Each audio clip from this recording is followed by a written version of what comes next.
Yesterday, we did part one of myth versus reality. Is a calorie always a calorie? And today, we're going to go through some food examples comparing whole foods to processed foods to hopefully put this all together. A medium apple has 95 calories. It would probably take 5 to 10 minutes of crunching to eat it.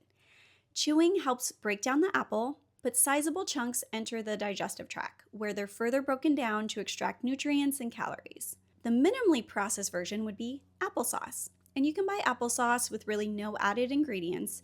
However, the apples have been cooked and pureed. And this means you can consume the same calories much faster. The calories are more easily accessible in the digestive tract, which makes blood sugar rise faster than eating a whole apple. So let's look at the ultra-processed version, which is apple pie. Yes, it contains whole cooked apples, but there's added fat like butter or oil and added sugar, and these ingredients make it taste delicious, but they also increase the caloric density. So you can consume 95 calories in just a few bites. These other ingredients are also highly processed, which makes the calories more accessible in the digestive tract and will make your blood sugar spike faster. Next is oats. So the whole food version is groats, which many people are not consuming.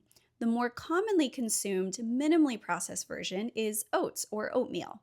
Steel-cut oats are closest to the whole food version. They're cut into large pieces, which is why it requires a longer cooking time. The more processed oats are rolled or instant oats that have been thinned out to decrease cooking time. However, more of that natural state has been disrupted and calories are more easily accessible. Let's compare this to the ultra-processed granola bar. And I chose a granola bar because these are often marketed as healthy. However, make no mistake, these are ultra-processed foods. The primary ingredient may be oats, but there is usually added oils and sugars that make them extremely tasty to eat and easy to consume, but they will definitely spike your blood sugar faster. Now let's talk about nuts. So the whole food version would be raw almonds. Let's compare this to the minimally processed version, almond butter.